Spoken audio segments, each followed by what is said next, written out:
Hello students, welcome to EPG Pathshala. I am Anup Kumar Kapoor from Department of Anthropology, University of Delhi. Today we are going to talk on module Skull Suture Pattern, Individualization based on suture patterns from the paper Forensic Anthropology. The objectives are the first to determine the identity of the disease, to be able to define the process of examining the size, shape, and structure of a human skull, to be able to classify types of cranial sutures, identifying the unknown human remains through cranial records and craniofacial bones, age estimation of both the living and the deceased, determining the gender of an unidentified individual, and eliciting the ethnicity from the cranium remains. Forensic anthropologists work with human skull to determine the identity of the disease. In the present times of frequent air travel, accidents, and mass disasters, the identification of individuals from suture pattern will be effective for setting insurance claims showing certainty of death of a particular individual and the performance of last rites. In medico-legal cases and mass disasters, the identification of individual is critical. Individualization may refer to the discrimination or perception of the individual with a group of or species.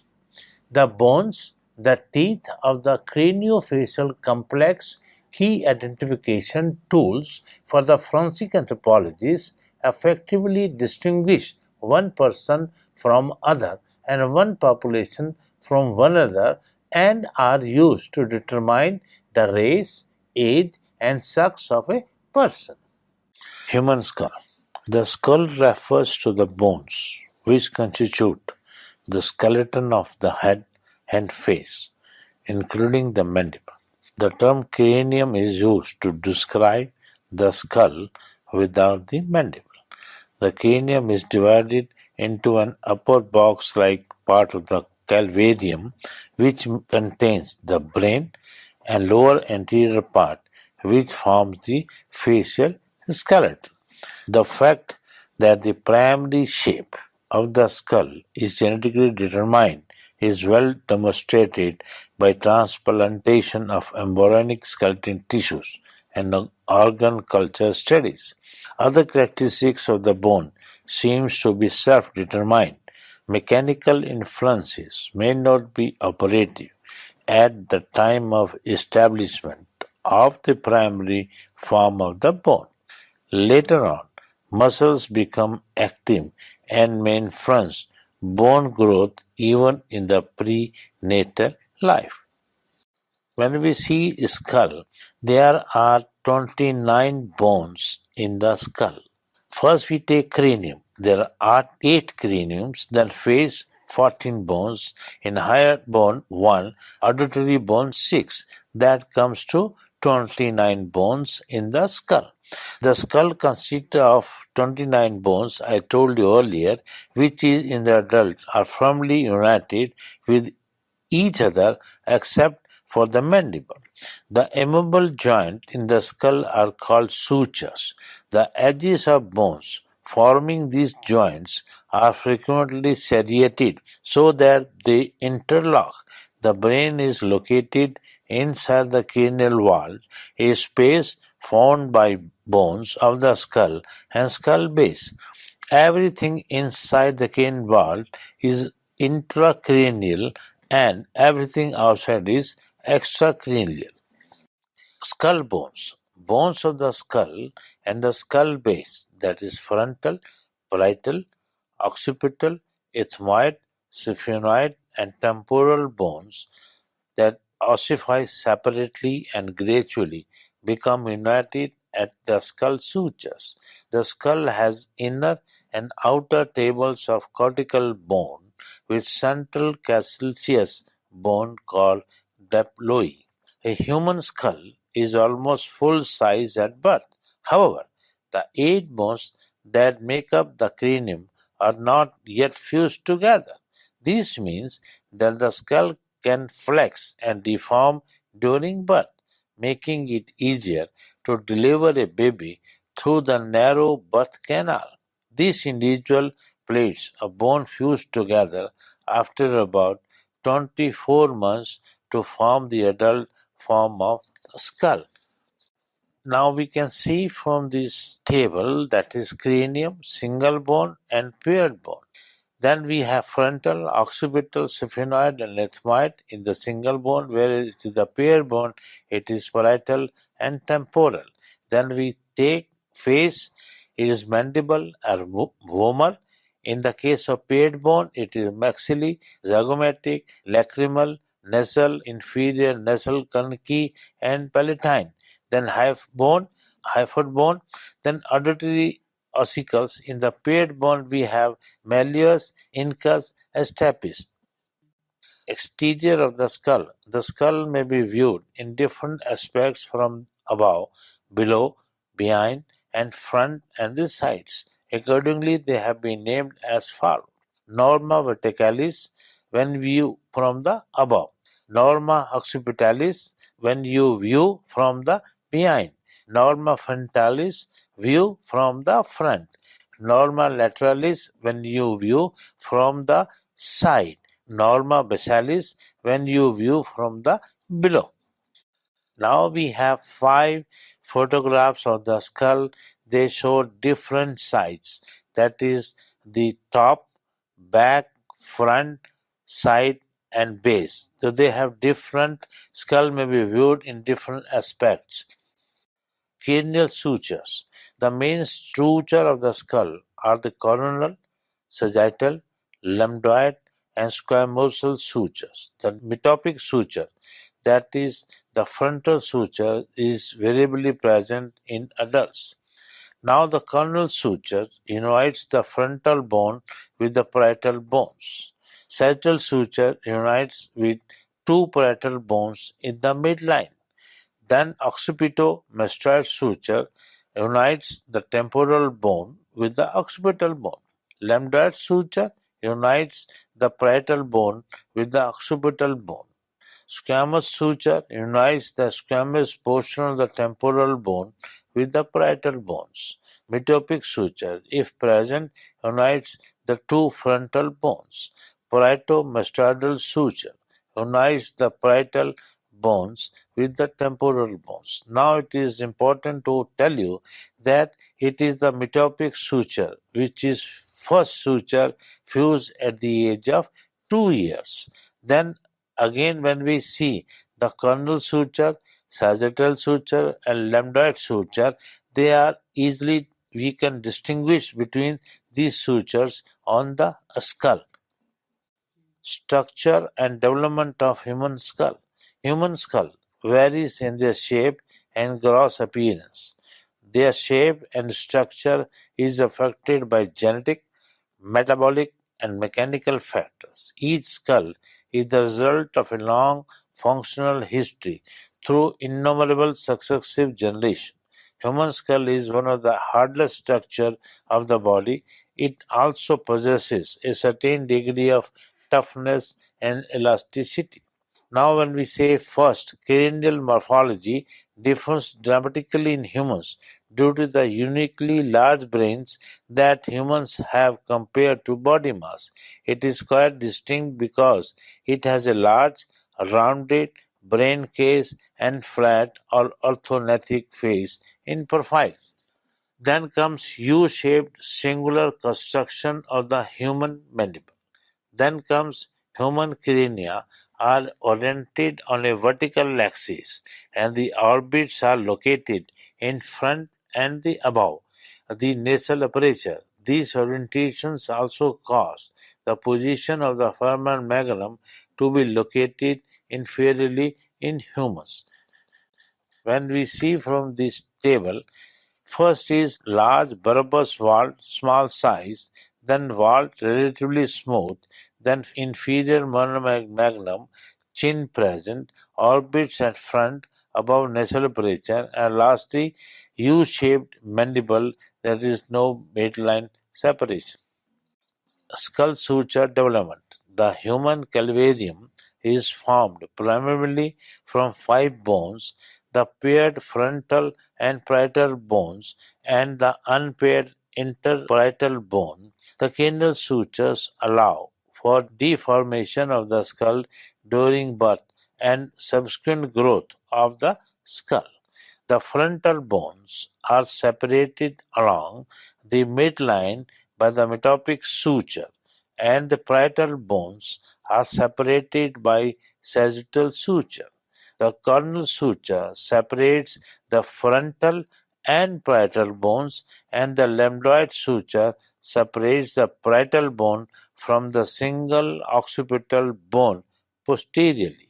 These bones are formed by intramembranous ossification, and growth occurs perpendicular to the orientation of the suture.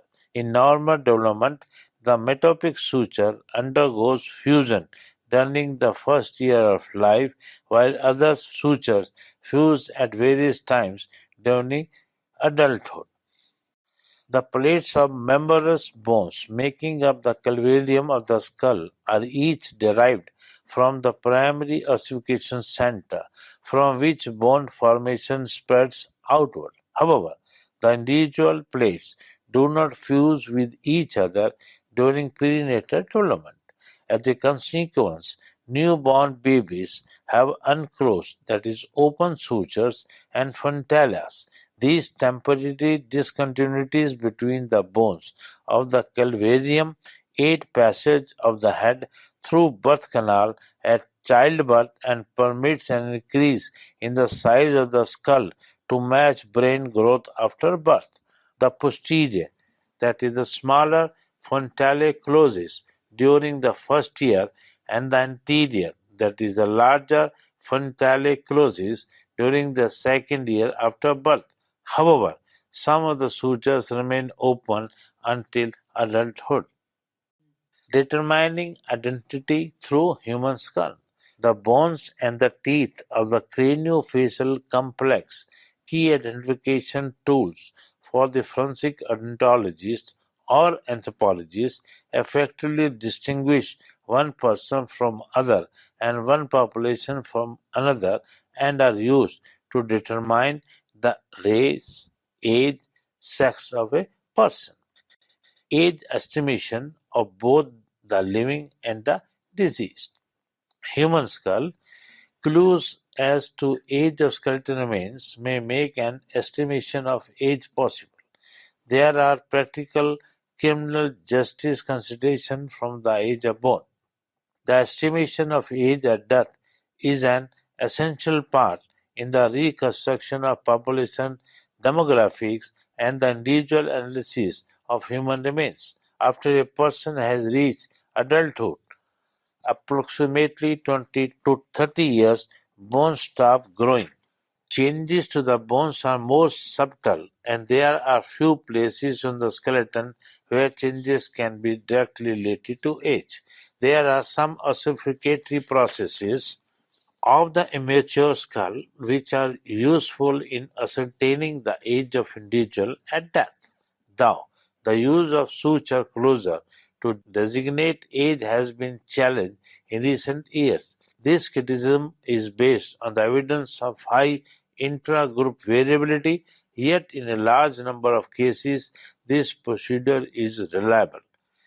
Now the frontal bone at birth consists of two halves which usually begins to unite in the second post-natal year. However, in certain proportion of cases, this medial frontal suture or the metopic suture may remain open throughout life, thus demonstrating the phenomena of metopism. Second, the occipital bone at birth is in four parts: an upper part, two lateral portions, and a basilar part. The upper portion, that is gamma, unites to the lateral portion by the end of the fifth year. These lateral parts join the basilar part before the seventh year. Later on, the basilar part unites to the sphenoid bone by a strip of cartilage up to the 20th year. The closure of the basilar suture clearly indicates that the skull is that of an adult. An overview of milestone studies in suture development according to Todd and Loin.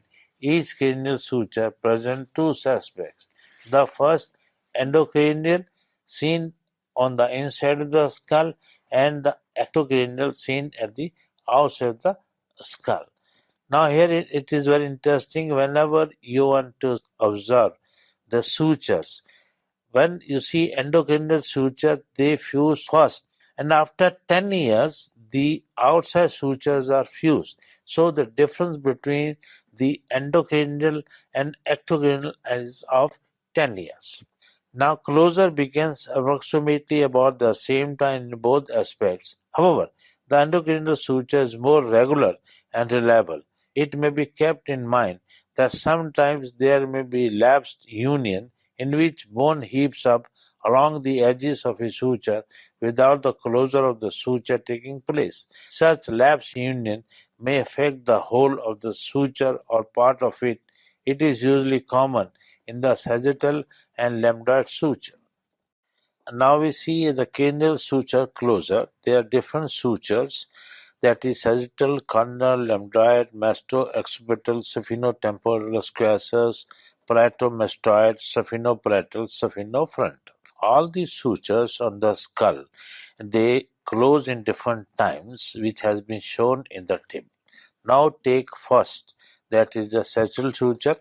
Now the commencement of the closure of this suture starts from 20 years to 26th year, and the termination or the peak reaches at the age of 29 years. Before I say proceed further, I would like to inform you students that from the suture first fuse at the center of the total length of the suture. From the center, it start moves to both the directions. Sometimes you may see on a skull there are some sutures like sagittal or cornal suture lightly fused, right, or partially fused. It means the closure have started of that particular suture. Now we take the cornal suture. Now it starts from 21st years to 29 years, and the termination or the peak that varies from 29 to 50 years. It may add 1 or 2 years more. Then we have lambdoid suture. Again, it varies from 21st year to 26th years, and termination the completes at the age of 30 years. Then we have masto-occipital suture. They start from 26th year to 33 third year, and then termination at the old age around 60 years. Then saphino-temporal suture that start from 36 or 37th year and goes up to or the fuse at the age of 65 years. Then squamous suture, they start fusing at 38 years and terminate at 39 years. Then parieto-mastoid suture start from 39 and goes up to 50 years, and the termination is the fuse at the age of 64 years. Then saphino-parietal, that is from 28th to 38th year, and then termination takes place early 60s. Then saphino-frontal, that the commencement of the suture starts from 28th to 38th year, and the termination takes place at the age of 65 years. Now here I would like to inform you that there is one saphino-basal suture, that is at the base of the skull, which fuses at the age of 20 years. And in case you get a skull where the fusion has taken place, that is saphino-basal suture is fused, and that means it is more than 20 years of age. It is an adult skull. In case it is not fused, then it is not the adult skull, and you can determine the sex of the given skull. A cranium can be safely and conveniently classified into the following age categories.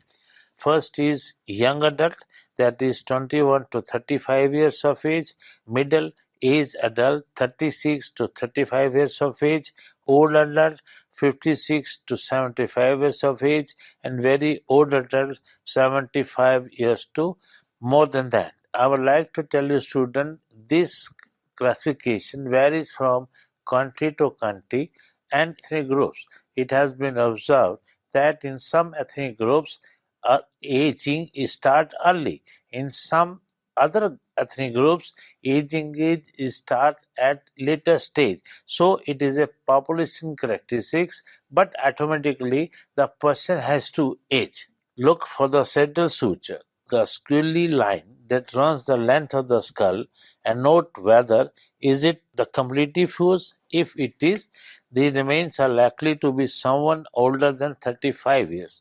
Look for a second line at the front of the skull, the coronal suture, which fully fuses by age 40. The suture at the back of the skull, that is the lambdoid suture, begins closing at the age of 20 and by age 30 would have closed. By about age 32, the suture running across the top of the skull, that is the sagittal suture, back to front, would have closed. By about age 50, the suture running side to side over the top of the skull near the front, that is the coronal suture, would have closed. Now we can see from this table, that is chronological basis of sex differences. On one side, the features have been shown, then we have the male and the female. First is the kernel capacity. Male have always higher kernel capacity than the female, and the 150 to 200 cc is less than males. Again, it varies from ethnic group to ethnic group. The second comes occipital crest and nuchal lines. In the case of males, it is muscular ridges and crests more marked, whereas in the female, none, traces, or medium. Then we take the frontal bone. In the case of male, it is markedly and markedly sloping. In the case of female, it is straight or slightly sloping. Then supraorbital ridges. In the case of male, it is moderate to pronounced. In the case of female, traces to moderate. Then orbits. In the case of male, low and broad, quadrangular, borders dull, whereas in the case of female, it is high, rounded, borders sharp. Then zygomatic arches, medium to heavy. In the case of female, slender to medium. Then mastoid process. In the case of male, medium to large. In the case of female, small to medium. Then malar bone, it is higher to stouter in males, and in the case of female, it is lower and more delicate.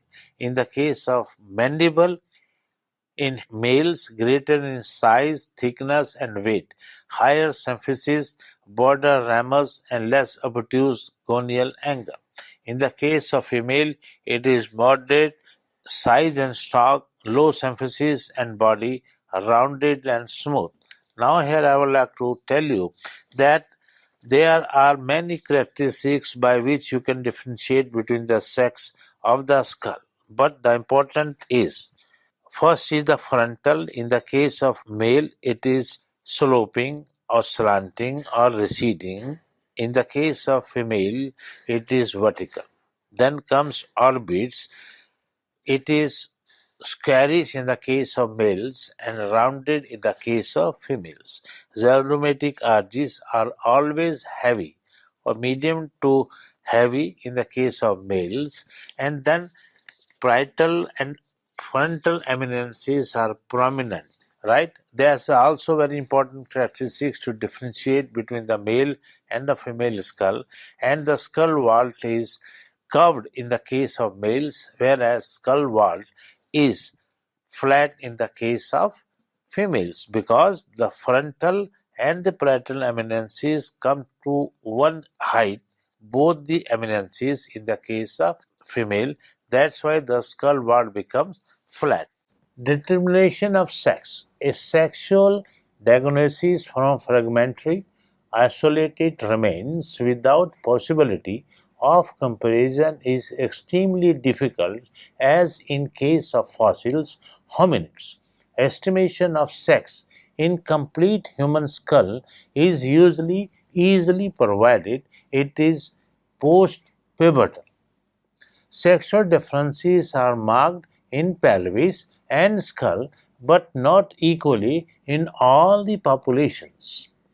To diagnose sex from a skull is a rather difficult task because a female skull can show exceptional masculine characters. Similarly, the male skull can also show feminine characters. Moreover, the sexual differences between the skull may be race specific.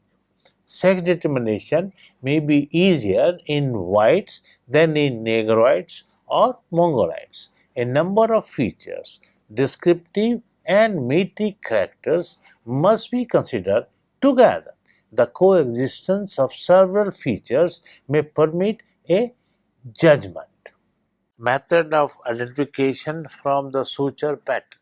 An effective method of identification from the suture pattern found on the ectocranial surface of the skull means physical pattern evidence which shows that each skull possesses a unique configuration of suture formation.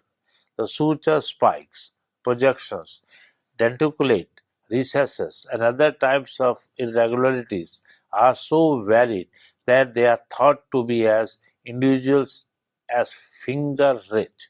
In order to have confidence in the use of future patterns for personal identification, the following three basic principles must be established. First, individual skull suture pattern should be so highly variable that their characteristics, even in a subdivision of suture, are not duplicated elsewhere in the suture, in other sutures, or in a different individual. Second, the configuration and the details of individual suture pattern should be permanent. Third, the configuration types should individually be variable but varying within limits which permit systematic classification. Nevertheless, the personal identification of the dead as well as the living through surface configuration formed on the ectocranial suture is a valuable system which may assume greater importance in the near future. Uniqueness of suture. Evaluation of suture patterns shows that the skull suture pattern configurations are unique. The frequencies of patterns in both the sexes have been found to be more or less equal, and hence the attribution of sex to skull from suture patterns and the configuration is questionable. Suture configurations are found to be not bilaterally symmetrical. The bilateral differences is exhibited by the pattern configuration that suture pattern in a skull highly individualistic and patternings are not duplicated in other segments of the same suture. Permanence of suture pattern. Suture patterns can only be used as a means of identifying a person if the pre-mortem pattern is recorded radiographically, although lateral and oblique views may contain suture lines. The anterior-posterior view is most suitable for radiographically recording the sutures for the purpose of person identification. In older individuals, the number of segments recorded radiographically is found to decrease gradually with age progression.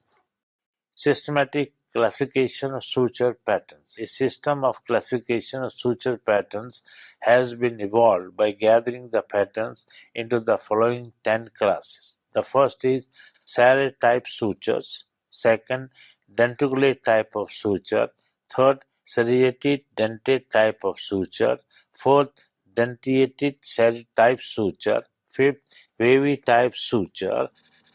Sixth, crenate type of suture. Seventh, undulate type of suture. Eighth, closed type of suture. Then columnar type of suture. And finally, it is complicated type of suture.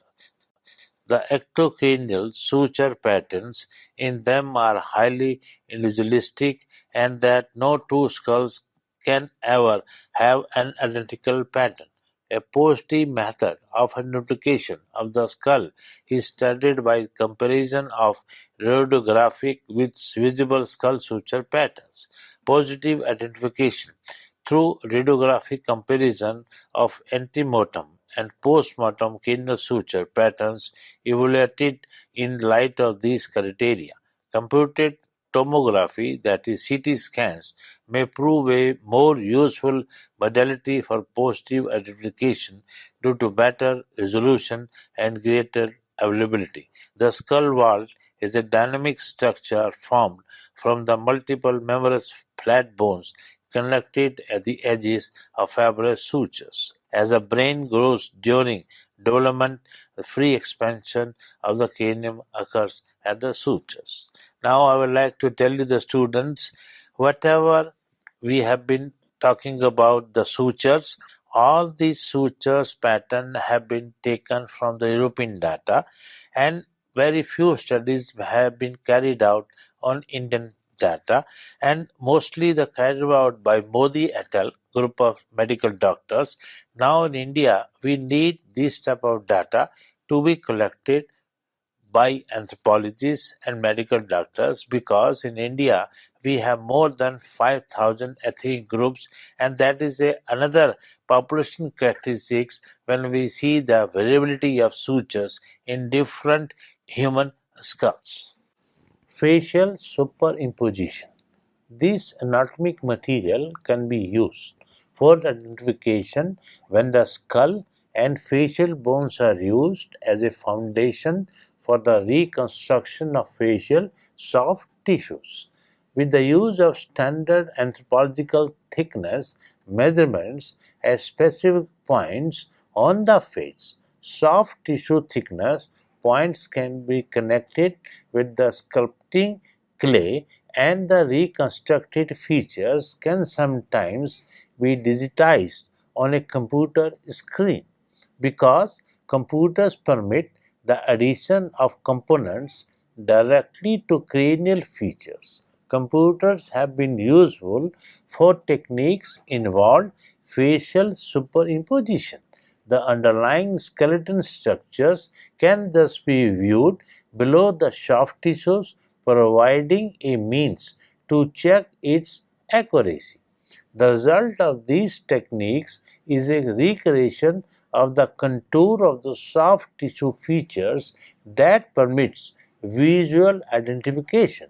Various versions can then be stored and reproduced for comparison. Now we summarize this module. Bones are live and carry all life functions. The condition of bones can tell investigator about a person's health and nutrition during life. The identification of factors differentially expressed in fusing sutures has led to multiple targets for future research. Evaluation of suture pattern shows that the skull suture pattern configurations are unique. Individual skull sutures patterns should be so highly variable that their characteristics, even in a subdivision of suture, are not duplicated elsewhere in the suture, in other sutures, or in a different individual. Thank you.